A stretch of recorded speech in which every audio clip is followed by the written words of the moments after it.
If you are a fan of the Cincinnati Bengals and you were not considering drinking alcohol on this St. Patrick's Day, good to see they could change your mind for you. Welcome to the Good Old Football Podcast. I am Matt Edwards.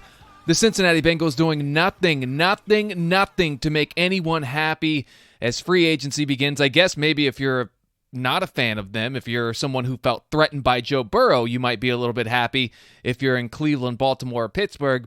But as far as the people who wear orange and black and are all pumped about the new stripes, no one happy with them failing to upgrade their offensive line this far in the first 24 hours of free agency. 2 weeks ago, General Manager Duke Tobin, I guess he's not technically the general manager, I think his official title is Director of Player Personnel, Duke Tobin, who sounds like a crooked sheriff in a Jeff Bridges movie. Duke Tobin said the Bengals would not sit on their hands in free agency. And the team desperately, this goes back to last year, everyone knew it, the team desperately needing help on the offensive line. And there were a lot of guys out there available, a lot of B+, maybe even C+ guys, but that'd be a great upgrade in Cincinnati. A lot of guys available. And, they just sit there and do nothing. The Bengals, by the way, plenty of money to pay them.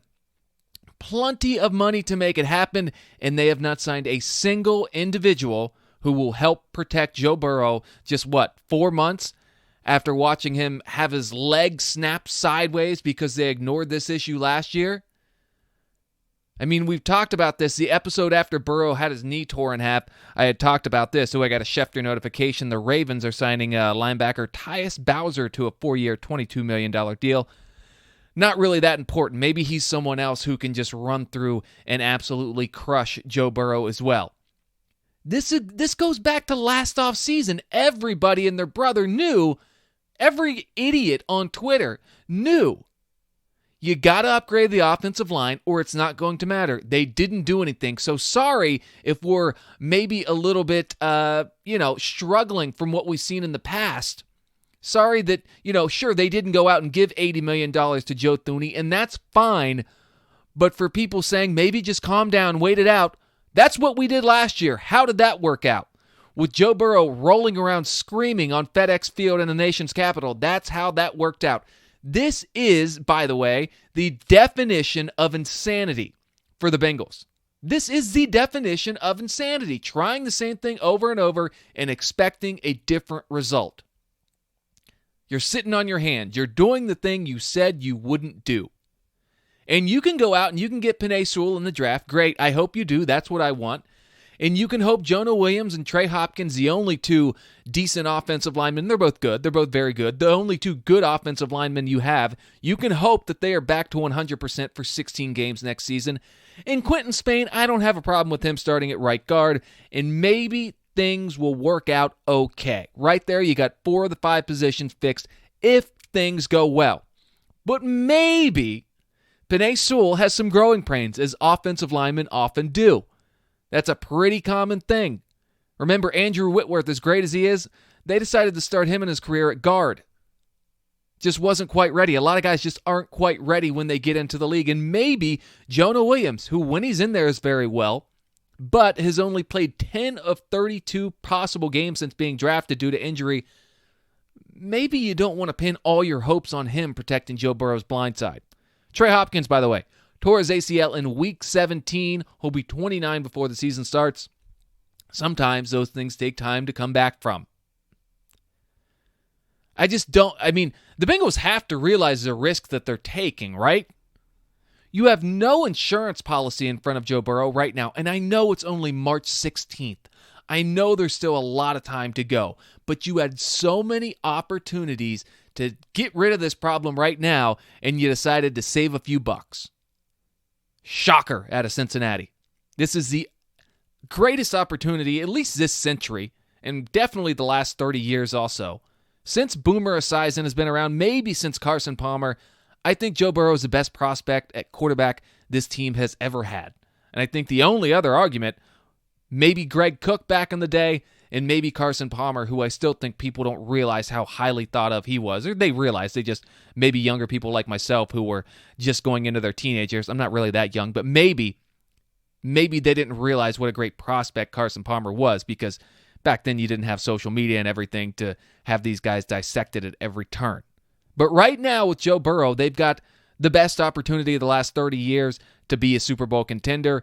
And what are you going to do? Let him become the next Andrew Luck. That's the course they're on right now. Can it change? Sure. But that is the path they're going down right now. And the thing is, what's the why? It would make me so much happier if we just knew why. Is the idea that Frank Pollock, the new offensive line coach, is just going to come in there and he's going to sprinkle some pixie dust and fix up Billy Price and Bobby Hart and Michael Jordan right there on the spot? Is that how it's going to work? I hope so. I hope he's got all the Michael's magic stuff that they had in Space Jam.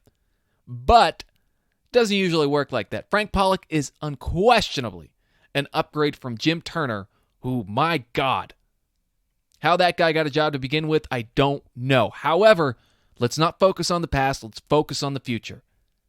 Is Frank Pollock that much of an upgrade? I hope so.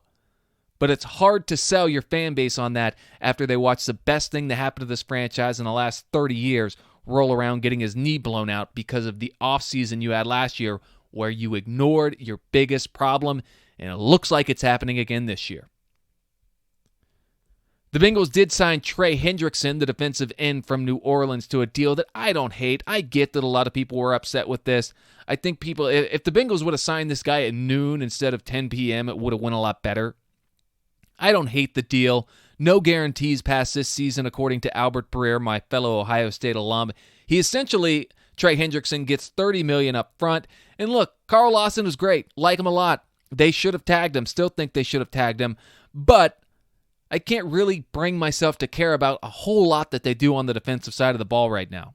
I just can't. They can have the late 90s or 85 Bears or the late 90s Tampa Bay defenses, or they can have a Big 12 defense. They can be great. They can be terrible. They can plug the Kansas Jayhawks scheme in. They can do whatever they want. It doesn't matter a bit if Joe Burrow is getting his head turned into applesauce by the third quarter. So I'm happy with the Trey Hendrickson deal. At that point, I was happy to see they were aware free agency was occurring. That was a positive. But again, just when you ignore that offensive line, it's kind of hard to care a whole lot about anything else. They could go out and trade for Aaron Donald. They could flip a fifth rounder for Aaron Donald, and I'd be like, that's cool, but if Brandon Allen's starting by week 7, not going to matter. And I'm not even worried about the win now. I mean, I think any Bengals fan would take 8-8 next year. I'm not worried about the win now. I'm worried about Joe Burrow's health. I'm worried about him becoming Andrew Luck, becoming David Carr, becoming Tim Couch. You've just got this guy from 2 hours away who has it all, and you don't give a damn about him. And Joe Burrow, look, Jared Smalley said it last week. If you haven't listened to that, by the way, go back and listen. A lot of fun with Jared. Joe Burrow does not have a confidence problem. He does not lack that alpha that you hear talked about with quarterbacks often. He's not going to, he's not some, I guess to put it in psychological terms, he's not a little bitch, right? He's going to go out there and he's going to do what he needs to do to have a successful career, meaning he will leave Cincinnati if he has to. I truly believe that. He's not going to sit on his hands. He's not going to be the guy who sits around and just waits to see what happens. I mean, Carson Palmer learned this lesson the hard way. I think Carson Palmer's probably a first ballot Hall of Famer if he gets drafted to about 27, 28 other teams. And no one can blame Joe Burrow if in 2-3 years from now he's saying, might be time to go a different direction. He's got one shot at an NFL career. He's got one shot to go from backup at Ohio State to Nebraska doesn't want him as a quarterback to LSU competing for a starting job. Now he's got one shot in the NFL. He's worked too hard to put his fate in the hands of this franchise. You got to give him a shot to lead this franchise to a Super Bowl, or you might as well shut the whole thing down. Feels good to get that off my chest. Meanwhile, up I-71 in Cleveland, kudos to the Browns. John Johnson, the safety, is going to work very well there. Not the big name. A lot of people on Twitter really wanted them to make a move. And again, you got to stay off Twitter. Twitter's just Twitter's where everyone goes to say their stupidest things, but it's also where you find out very important things, like all these free agency moves. A lot of people wanted them to make the move for Von Miller. The Browns of old might have done that. Andrew Berry, I like the way he's running this program. This team has enough stars. That defense, they don't need a new engine. They need some air in the tires and an oil change, and they're good to get back out on the road.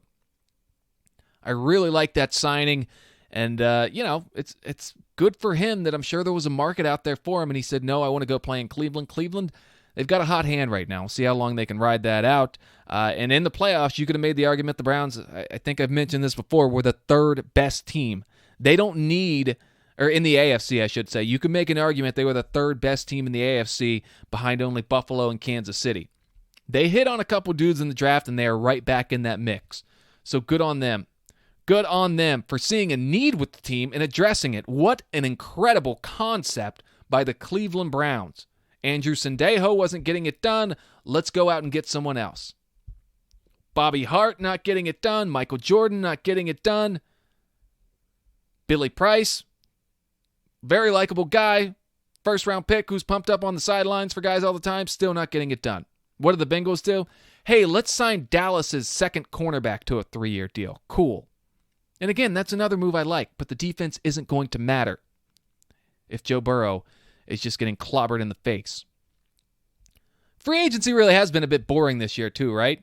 The biggest names to go have been Ryan Fitzpatrick, who I'm excited to see in Washington, Joe Thuney, but again, big name, but he's a guard. I mean, no one gets excited about guards. And Jonnu Smith, I guess, the tight end, going from Tennessee to New England.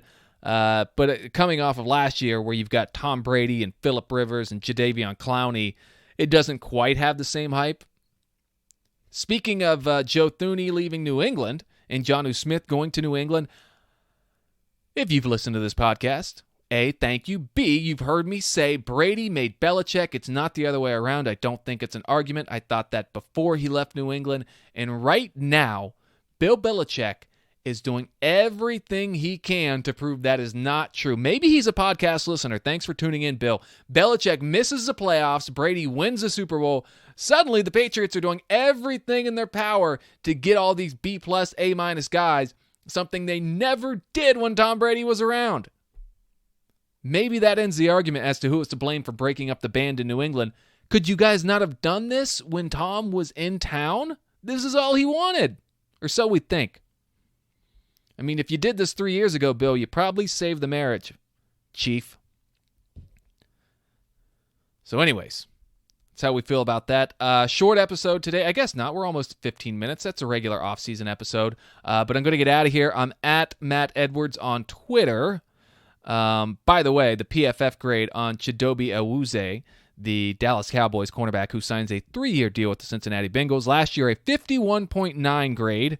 Year before that, 72.2, 2018, 64, 2017, 78.